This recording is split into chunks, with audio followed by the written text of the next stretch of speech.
Hi, hello friends. Today I am gonna share you one more indicator by that you can confirm buy or sell signals. Go to the tradingview.com. In the indicator section, search Ichimoku cloud.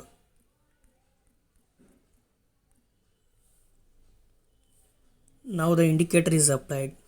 Go to the settings of the indicator and in the input conversation line make it 17, baseline 32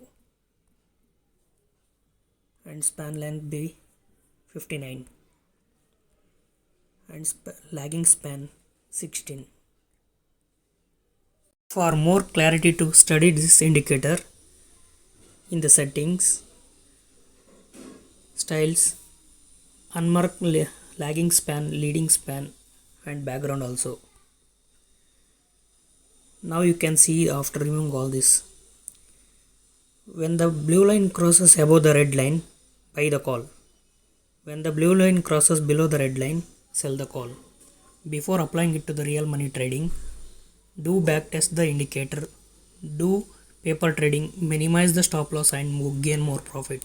At the last, don't forget to follow the page.